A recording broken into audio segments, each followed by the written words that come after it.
हरे नाम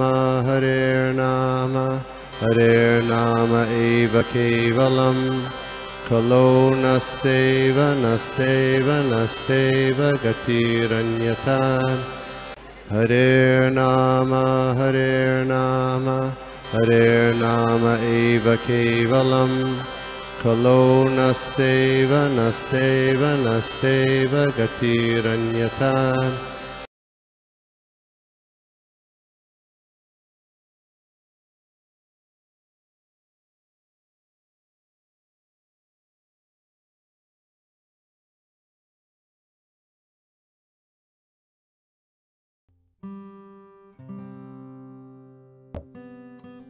हरे Krishna.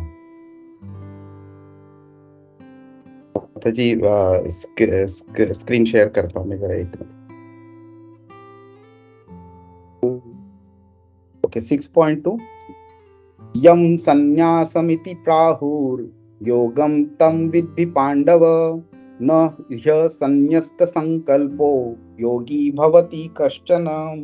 What is called renunciation you should know to be the same as yoga or linking oneself with the supreme, O son of Pandu.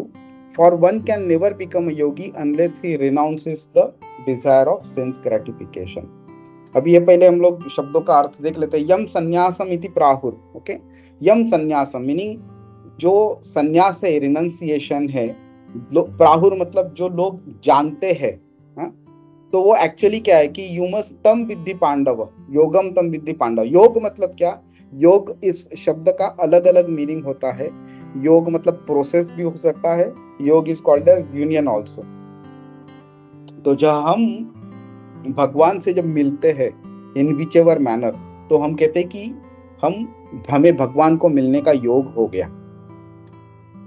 तो that process which links you and भगवान is called yoga.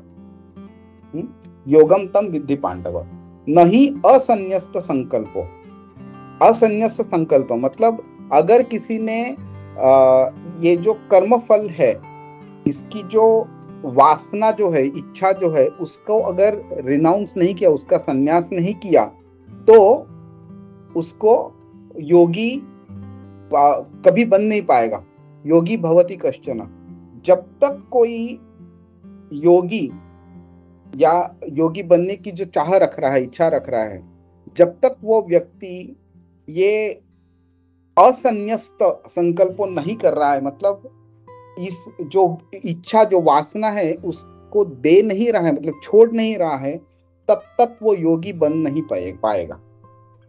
बहुत important verse है। It acts as a link between 6.1 and 6.3 obviously. तो 6.1 में क्या किया था उसने? एक सन्यासी का डेफिनेशन किया था, और इधर ये इस श्लोक में वो सन्यासी कौन नहीं है या योगी कौन नहीं है उसके बारे में बोल रहा है। तो हम जब सीखते हैं तो we should understand from both the perspectives, क्या करना चाहिए और क्या नहीं करना चाहिए। तो इधर भगवान भी वैसे ही भगवत गीता में सब जगह पे यही सिखाते हैं। जब कोई फंडामेंटल बताते हैं तो फंडामेंटल के पॉजिटिव्स बताते हैं करने की वजह से, और अगर ना करो तो निगेटिव्स भी बताते हैं। ठीक है। अभी कृष्णा ये जो योगी है और सन्यासी है वो एक ही व्यक्ति है, ये उन्होंने 6.1 में बताया था। यहाँ पे अभी वो बता रहे हैं कि किस एंगल से वो सेम है और किस एंगल से वो सेम नहीं है। अगर कोई सन्यासी अगर ये असन्यस्त नहीं होता है तो वो योगी नहीं बन पाएगा। मतलब योगी बनने के लिए आपको पहले सन्यासी बनना जरूरी है, और सन्यासी कर्म से सन्यासी नहीं, कर्म फल से सन्यासी। जो कर्म योग करता है हमसे, कर्म योग में क्या होता है, हम भगवान के लिए कर्म करते हैं, अपने आप के लिए नहीं करते। मतलब क्या? तो कर्मफल जो होता है वो भगवान को जाता है, हम अपने लिए नहीं करते। मतलब क्या हो गया? तो हम लोग असन्यस्त तभी बन जाते हैं। तो कर्म योगी जो होता है वो असन्यस्त होता है। और इधर भगवान वही कह रहे हैं कि असन्यस्त होना सन्यासी बनने के लिए मैंडेटरी है, और अगर आप अगर बन पाओगे तो ही योगी बन पाएंगे आप। हमारा जो संन्यास इस शब्द का जो नॉलेज है वो इतना लिमिटेड है कि हम लोगों को लगता है कि सन्यासी मतलब वो जो घर पे नहीं रहता है, वो जो सैफरॉन कलर के ड्रेस पहनता है, हाँ, ऐसा ही लगता है। पर sannyas is more of a mentality than the physical characteristics. हमारे एक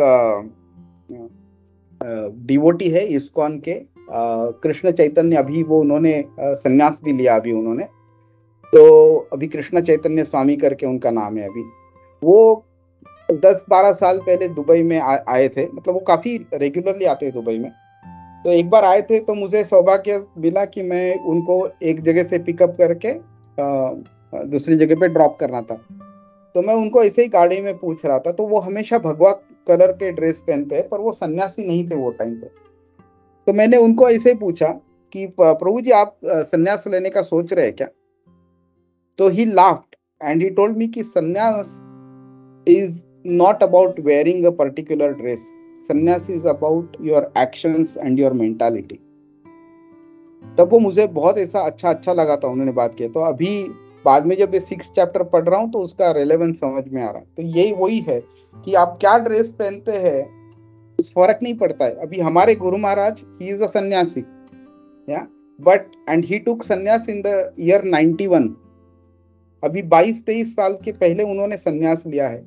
पर जब वो फ्लाइट में ट्रैवल करते हैं या यहाँ दुबई में आते हैं तो दुबई में ये परमिशन नहीं है हमें कि ऐसे सन्यासी के क्लोथ्स वगैरह पहने करके वगैरह। तो इसके लिए Guru Maharaj normal pant shirt पहनते हैं। तो just because sometimes he is wearing pant shirt, that doesn't mean he is not a सन्यासी। And just because Krishna Chaitanya स्वामी जिसके बारे में हम लोग बात कर रहे थे कि उन्होंने 10 साल पहले उन्होंने भगवा कलर का सिर्फ क्लोथ्स पहना था और सन्यासी नहीं थे, that doesn't mean he was not a सन्यासी, बिकॉज सन्यास is a mentality and not physical dresses. Okay, अभी तीसरे श्लोक से टेक्निकल एक्सप्लेनेशन चालू होने वाला है। तो इसके लिए, और वो अष्टांग योग रिलेटेड है, इसके लिए अष्टांग योग क्या है वो जानना एक बस 2 मिनट में बात करते हैं हम लोग। तो अष्टांग योग में अष्ट और अंग, अष्ट मतलब 8, अंग मतलब तरीके। अंग मतलब बॉडी भी होता है, लिम्स भी होता है, पर इसमें अष्ट मतलब स्टेजेस भी हो सकते हैं और प्रोसेस भी हो सकता है। तो यम, नियम, आसन, प्राणायाम, प्रत्याहार, धारणा, ध्यान, समाधि, ये 8 हो गए।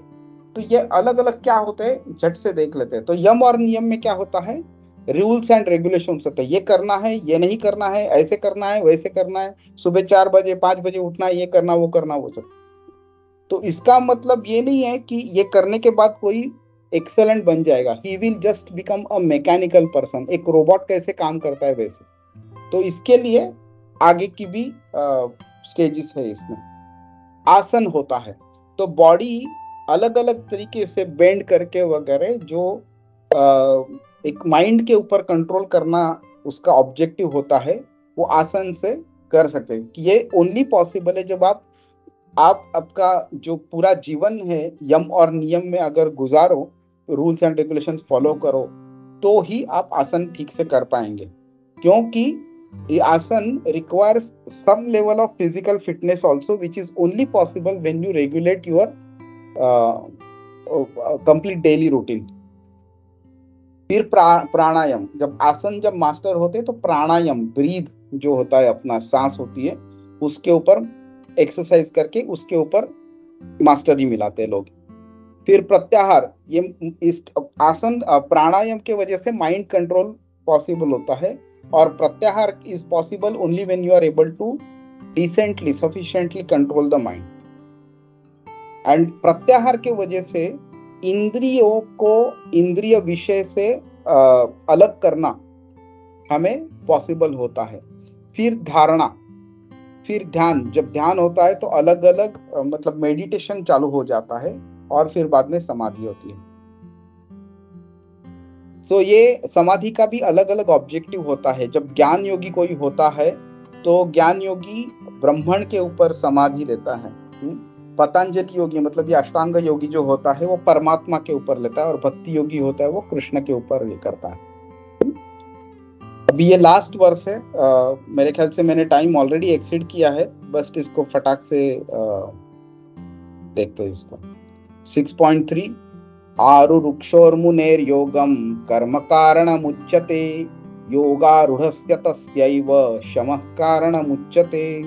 For one who is a neophyte in the eightfold yoga system, work is said to be the means, and for one who is already elevated in yoga, cessation of all material activities is said to be the means. Okay, ये थोड़ा confusing हो सकता है, but हम लोग देखते हैं कि योगा जो था, जो भगवान ने एक सर्टन लेवल का एक्सप्लेनेशन दिया था पहले 6.2 में, उसको अभी क्लासिफिकेशन कर रहे हैं। 2 स्टेजेस बताए हैं इस श्लोक में, एक है योगारुरुक्षु और दूसरा है योगारूढ़। ये काफी टेक्निकल है, अगर आपको पता नहीं चलता है, समझता भी नहीं है, तो भी इससे आपको कुछ फर्क नहीं पड़ेगा, क्योंकि ये सारा जो बता रहे हैं ना, क्या कृष्णा 2 कदम 10 कदम आगे चल रहे हैं और अर्जुन उनको वापस पीछे खींच रहे कि भाई ये सब मेरे लिए पॉसिबल नहीं है, कोई थोड़ा सिंपल और गारंटीड मार्ग हो तो बताओ करके, तो बाद में भक्ति योग चालू करते हैं, तो आगे जाके वापस यूटर्न लेके वापस आ जाते हैं कृष्ण। तो योगा रुरुक्षों में क्या होता है, बिगिनिंग स्टेज होती है, उसमें सर्टन ड्यूटीज जो हमें करनी है वो प्रिस्क्राइब होती है कि ये आपको करना है, ये आपको नहीं करना है करके। एंड ये क्यों करते हैं, तो हमारी जो मन में जो काम वासना होती है वो निकल जाती है, सेंसेस कंट्रोल में अंदर आ जाते हैं, माइंड कंट्रोल में आ जाता है करके। एंड इसके वजह से जो भौतिक चीज है उसके ऊपर एक डिटैचमेंट पैदा होती है। अगर हम सफिशिएंटली डिटैच नहीं हैं तो हम काम करना छोड़ नहीं सकते। तो काम करते करते डिटैचमेंट डेवलप होनी चाहिए, which is a right way of detachment. अगर हम लोग काम छोड़ देंगे, हिमालय में भाग जाएंगे, तो हम बोल नहीं सकते कि हमें प्रॉपर डिटैचमेंट हो गई है करके। ये जो एक उदाहरण होता है ना कि जो मंदिर में काम करने वाला पुजारी अगर वो दारू ना पिए तो कोई बड़ी बात नहीं है, उसके लिए उसके हाथ में दारू आती ही नहीं है, उसको मिलती नहीं, तो पिएगा कैसे। पर जो दारू की फैक्ट्री में काम करते हुए भी दारू नहीं पीता, वो बड़ा आदमी है, वो ज्यादा उसका माइंड कंट्रोल है। तो one should continuously work and develop detachment, that is what Krishna is expecting. फिर होता है योगारूढ़ स्टेज, ये एडवांस्ड होता है। और ये जब आप योगारुरुक्षु के स्टेज को तक आते हैं, then you become qualified to go to the योगारूढ़ स्टेज। एंड इसके वजह से क्या होता है कि कोई जो आसक्ति रहती है किसी भी चीज में, ये हम वो स्टेज को उससे फ्रीडम पाते हैं उससे। अभी अगर हम लोग पहले क्या हुआ, हम लोग ने अष्टांग योग जो था उसके बारे में देखा हम लोग ने यहाँ पे, ये अष्टांग योग। तो अष्टांग योग के जो पहले 6 स्टेजेस है, यम, नियम, आसन, प्राणायाम, प्रत्याहार और धारणा, ये योगारुरुक्ष स्टेज में आते हैं। और ध्यान और समाधि जो है वो योगारूढ़ स्टेज में आते हैं। ठीक है, तो इसके लिए श्रील बलदेव विद्याभूषण लिखते हैं कि when the yogi has ascended to the achievement of yoga, of dhyana yoga in particular, in other words he has become fixed in meditation, at that time shama, that means the stopping of all activities, okay, that is required. And because those activities start disturbing his mind, इसके लिए वो stop करना जरूरी होता है, तो आगे जाता है। ठीक है, तो ये हम लोग एक उदाहरण से देख सकते हैं कि समझो हमें हिमालय में जाना है, तो यहाँ से नेपाल तक का जो सफर है मैं समझो बस से करता हूं, तो bus is actually a good means of transport for me, it helps me to reach Nepal. But let's assume कि बस के थ्रू मैं नेपाल हिमालय के मतलब जो बेस कैंप है वहां तक पहुंच जाता हूं, तो उस बेस कैंप से लेके जो अगर मुझे ऊपर जाना रहेगा तो मैं वो बस को मुझे छोड़ना ही पड़ेगा मुझे। क्यों? क्योंकि बस is not the right vehicle of transport for going upwards, which means what, कि अगर मैं बस से जाता हूं तो शायद मैं वो एंड तक पहुंच नहीं पाऊंगा। तो मतलब क्या हुआ कि वो ही बस जो मेरे लिए पहले एक ये थी, एक बूंद थी मेरे लिए, एक क्या बूंद को हिंदी में क्या बोलते हैं, जो भी मुझे उससे फायदा हो रहा था, वो उसी बस से मुझे बाद में अभी नुकसान हो रहा है। तो ध्यान और समाधि के स्टेज में काम करना becomes a hindrance, becomes a problem. इसके लिए it is important that we give up those activities. That is what Krishna is saying. Hare Krishna. I will stop here. और किसी को कुछ प्रश्न हो तो आप पूछ सकते हो, उसका उत्तर उद्धव पृष्ठ प्रभु और गोपी प्रभु दे देंगे। हरे कृष्णा। हरे कृष्णा। थैंक यू प्रभु। दंडवत हरे प्रणाम। कृष्णा। दंडवत प्रणाम प्रभु।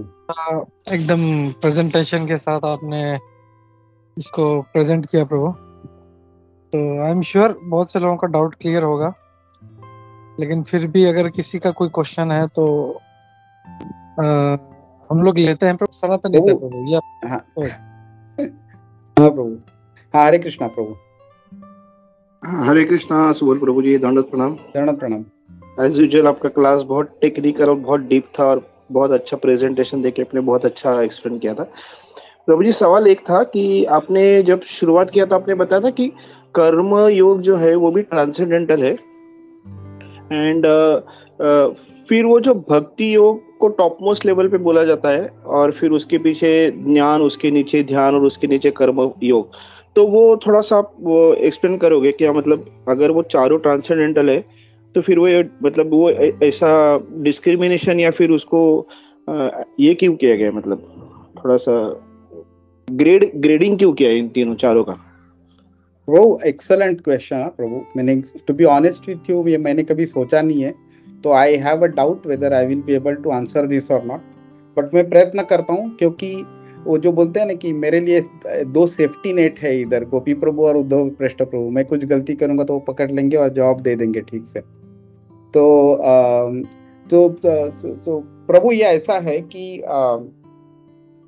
ये जो पूरा जो मार्ग है ना, योगा लैडर जिसे कहते हैं, उस मार्ग में अलग अलग पायदाने हैं ये कर्मयोग ज्ञान में, और हर एक पायदान का कुछ फायदा है और कुछ मतलब पॉजिटिव्स है और कुछ निगेटिव्स है।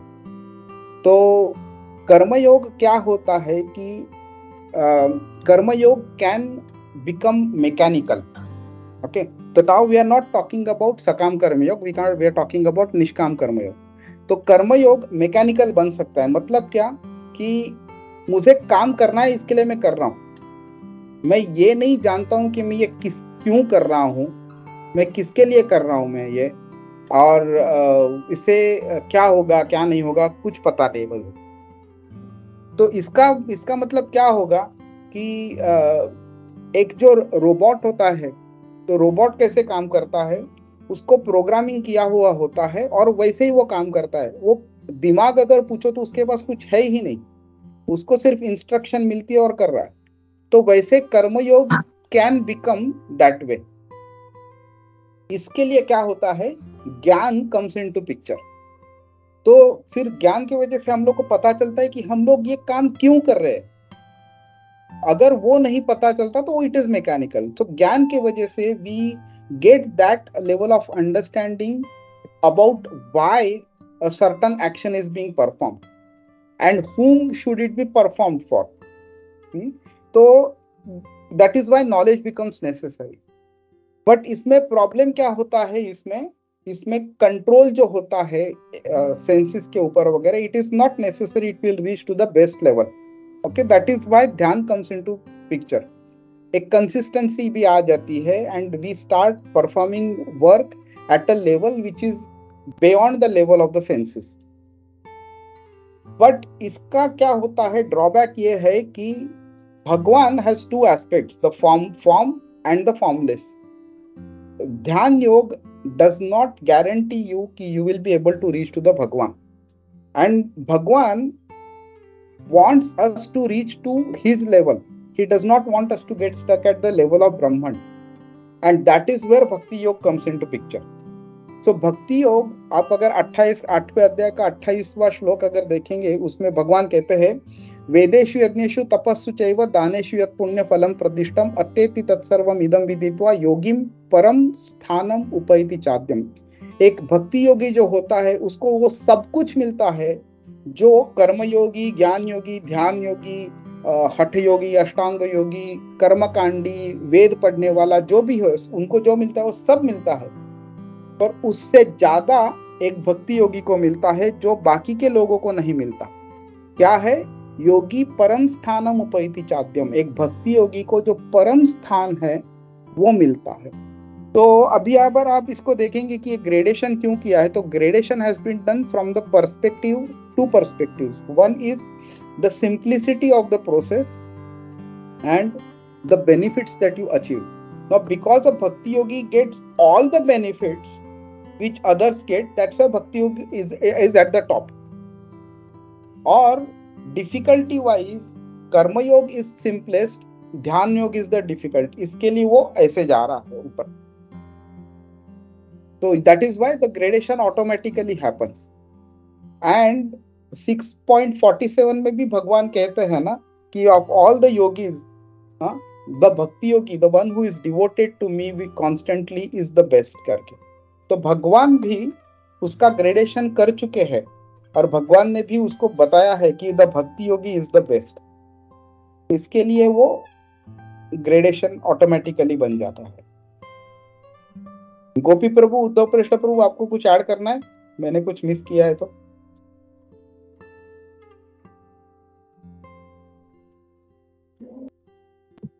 No Prabhu, nothing from my side. Very nicely explained Prabhu. और जैसे आपने बताया कि सिंप्लिसिटी के हिसाब से उसका जो है ऑटोमेटिकली ग्रेडेशन हो जाता है और धीरे धीरे ऊपर की तरफ जाता है। एंड यही है कि भक्ति योग जो है विच इज टॉप मोस्ट, वो हमको ज्यादा भगवान के करीब लेके जाता है। तो maybe we can say like this कि जो कर्म योग है which is still better than doing karma kanda, तो वो हमको थोड़ा सा भगवान के पास लेके जाता है। But still there are other steps which brings us closer to the lord, and that's why that gradation जो है, पहले कर्म योग आता है and then bhakti yoga is topmost because that brings us more closer to the lord. तो maybe in that words also we can put. Hare Krishna. Thank you. तो Prabhu ji, does that answer your question? Yes, Prabhuji, absolutely. Thank you very much. Thank you very much, Subal Prabhu. Thank you very much, Gopi Manu Prabhu जी। हरे कृष्ण, प्रणाम। और एक माता जी ने हाथ ऊपर किया है। I will take one last question. आप हरे कृष्णा प्रभु, धन्यवाद प्रणाम।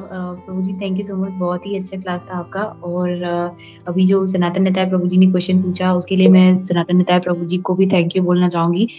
ये बहुत एक अच्छा क्वेश्चन था। इससे बहुत आपने, जैसे प्रभु जी आपने जो इसका आंसर दिया उसमें बहुत ही टेक्निकल पॉइंट्स आपने एक्सप्लेन की, कैसे क्यों लेवल्स हैं इसके। तो थैंक यू सनातन निताय प्रभु जी, इतना बहुत अच्छा ब्यूटीफुल क्वेश्चन पूछने के लिए। एंड थैंक यू सुबल प्रभु जी, आपने बहुत अच्छा इसका उत्तर दिया। प्रभु मेरा क्वेश्चन ये था, एक्चुअली पॉइंट्स भी थे और क्वेश्चन भी था। जैसे कि जो आपने एक एग्जांपल दिया, जो प्रभु जी थे जिन्होंने सैफरन धारण कर लिया था लेकिन कुछ वर्षों के बाद उन्होंने संन्यास लिया था।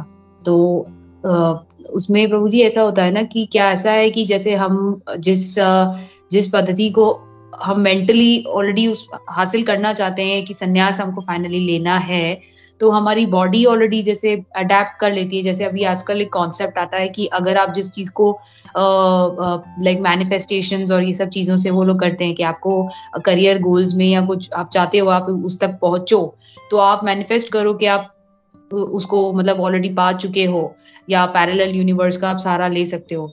तो when you start dwelling into the clothes कि हाँ ये मैंने पहन लिया है, I have to be this is what I want to be, तो is that we should understand कि he already donned those kind of clothes and dwelling in those clothes to understand कि हाँ मुझे यही करना है। this is what I want to be, a sannyasi. That's why saffron उन्होंने उनकी body ने उनको मतलब अडेप्ट कर लिया था उस क्लोथ से। माता जी, ये जो 2 पॉइंट्स आपने कहे हैं ना, तो दोनों are a bit different points. Okay, so पहले मैं प्रभु जी के बारे में बात करता हूँ। तो क्या होता है कि प्रैक्टिकली स्पीकिंग, जब एक आप सोसाइटी में रहते हैं, तो हमारी society, specially the Indian society, the gradation or the discrimination or differentiation as a thought comes very automatically to people like us. जब हम ऑफिस में जाते हैं तो हम इमीडिएटली देखते हैं कि ये मैनेजर है और ये वर्कर है, ये सुपरवाइजर है, तो इमीडिएटली हम लोग एक हायरार्की बना लेते हैं। तो मैनेजर रहेगा तो ऑटोमेटिकली हमारा बात करने का तरीका चेंज होता है। अगर हम लोग सुपरवाइजर रहेंगे और कोई वर्कर हमारे से बात करने आएगा तो हमारा बात करने का तरीका बदल जाता है। तो ये ऑटोमेटिक होता है, ये हमारी सोसाइटी में ऑटोमेटिकली ऐसे अपने में वो ब्रीड करके रखे ये क्वालिटीज। पर हम लोग जब यूएस यूरोप जब के लोगों से बात करते हैं और उन लोग को एक दूसरे के अपने मैनेजर से अगर बात करते देखते हैं, तो we can easily understand that this distinction of somebody's manager and somebody is a supervisor ये ऑटोमेटिकली नहीं होता है। हमें कभी कभी पता भी नहीं चलता है कि यार ये इसमें से मैनेजर कौन है करके, इतना वो लोग फ्रीली बात करते हैं। Now because of this one, our society also gives differentiated respect to people depending on who they are. तो when it comes to the spiritual type of people, हमारी सोसाइटी क्या करती है कि कोई अगर भगवा वस्त्र पहना रहेगा तो उसको एक हायर लेवल का रिस्पेक्ट देती है, कोई अगर नॉर्मल क्लोथ्स पहना रहेगा तो उसको एक लोअर लेवल का रिस्पेक्ट देती है। तो जब ये अलग अलग तरीके से रिस्पेक्ट देते हैं लोग, तो उससे क्या होता है कि उस व्यक्ति की वो जरूरत नहीं होती कि उसको रिस्पेक्ट मिलना चाहिए, बिकॉज उसके वो रिस्पेक्ट मिलने के लिए उसने वो कपड़े नहीं पहने। पर क्या होता है कि अगर उस व्यक्ति को रिस्पेक्ट नहीं देंगे तो वो व्यक्ति जब इंस्ट्रक्शंस देता है, स्पिरिचुअल इंस्ट्रक्शन, उसको लोग सीरियसली नहीं लेंगे और उसको वो रिस्पेक्ट नहीं देंगे उसको। तो होगा क्या, let's assume just for the sake of it, discussion के लिए, अभी मैंने कुर्ता पहना है, तिलक पहना है, कंठी माला वगैरह ये सब पहन के मैं आपके सामने बैठा हूँ, तो आपने मुझे मेरे जो मैं वाक्य है उसको सीरियसली लिया रहेगा। लेट्स अज्यूम मैं स्विमिंग पूल में हूँ, स्विमिंग कर रहा हूँ, उसके टाइम पे मैं भगवत गीता की बात कर रहा हूँ, तो आप कितना सीरियसली लेंगे उसको? So you are referring to my external dress, और वो टाइम पे आप मेरे को बोल रहे हो और इंडिकेट कर रहे हो कि I will give you respect and to your instruction depending on how you look to me. So it is not appropriate ना। एंड ये होता क्यों है?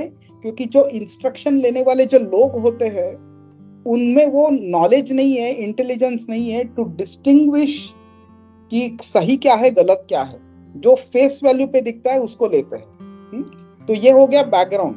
This is the reason why Chaitanya Mahaprabhu also took sannyas. Practically speaking, he was the Lord himself. He could have actually made anybody and everybody agree to his instruction by applying force, but उसको वो करना नहीं था, उनको करना नहीं था उनको।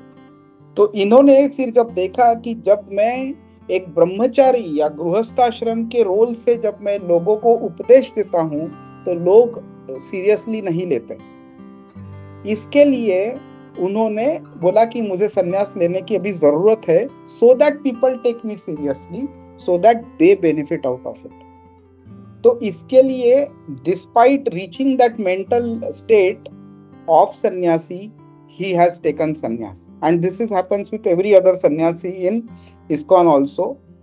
The sannyasi status and the relevant puja and all that is not performed for a person who has not behaved like a sannyasi for at least 5-10 years. ऐसा कुछ है उनमें रूल है वो।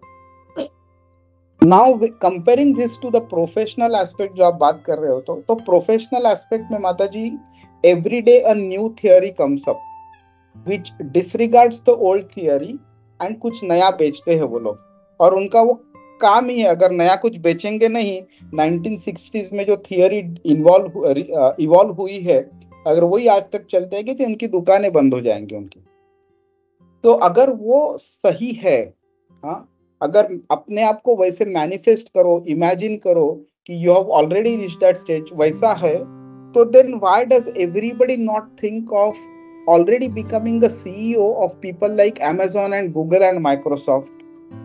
तो हम सोचते छोटी क्यों है कि समझो मैं अभी सुपरवाइजर हूं और मुझे मैनेजर बनना है ये कंपनी में, तो why should I think of becoming a manager? Why should I not think of becoming a CEO? Why should I manifest myself as a manager and not as a CEO?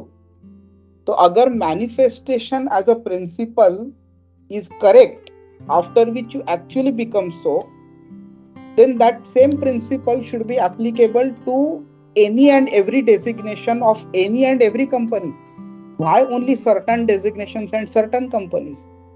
Why should one not manifest as a prime minister and behave like a prime minister? So, and then imagine a state where 1 billion people are behaving like a prime minister in a country. तो ये जो manifest वाला जो theory है, I understand where you are coming from, it's coming from the professional world and we also have similar principles. We also expect कि अगर कोई एक व्यक्ति एक ग्रेड पे काम कर रहा है, तो we expose the job roles and responsibilities of the higher level to him and we ask him to start performing that, so that जब वो अच्छी तरह से करेगा तो हम लोग उसको प्रमोशन देंगे उसको। तो I understand from where you are coming, but ये इसमें फ्लॉ ऐसा ही है कि this theory does not materialize practically for every scenario. It can only hold true for maybe one immediate higher designation or one or two maximum. But a principle to be certified as a universal principle and to be accepted as true, that principle should stand the test of each and every scenario, not just one or two scenarios. Hare Krishna. Does that answer your question, Mataji, or I went completely haywire? No, Prabhuji, बहुत ही अच्छे से आपने explain किया, Prabhuji. You explained very nice that because in the corporate world and all, they just tell the employees, they give motivational speakers को बुलाया जाता है कि इमेजिन करो, ये हो गया, ऐसे मैनिफेस्ट करो. So this is, you understood that this is from the professional world. They say to the employees that you will reach a position. But then जैसे आपने एक्सप्लेन किया कि एक पोजीशन क्यों, फिर तो उससे भी ऊपर की सोचो ना, प्राइम मिनिस्टर की भी सोच सकते हो आप. तो बहुत अच्छे से आपने प्रभु एक्सप्लेन किया है इसको. Thank you so much Prabhu ji. Hare Krishna, धन्यवाद, प्रणाम. हरे कृष्णा, धन्यवाद. Hare Krishna Prabhu. Thank you so much for giving me this opportunity. कुछ अगर गलती हुई रहेगी, कुछ क्षमा करनी होगी, कुछ गलती हुई तो मुझे माफ करो, क्षमा करो. Hare Krishna. Thank you very much Prabhu. बहुत अच्छा प्रेजेंटेशन था. सॉरी मैं टेंपल गया हुआ था तो I joined very late, but जितना सुना it was really very wonderful. तो वी रिक्वेस्ट यू ऐसे बीच बीच में प्रभु जी प्लीज आते रहिए. Thank you very much. Hare Krishna. Hare Krishna. Dandavad pranam to everybody. I take your leave. Hare Krishna. Thank you. Avanate Vishnu Namo Namaha. Ananta Koti Vaishnav Dikcha Shri Prabhupada. Jai.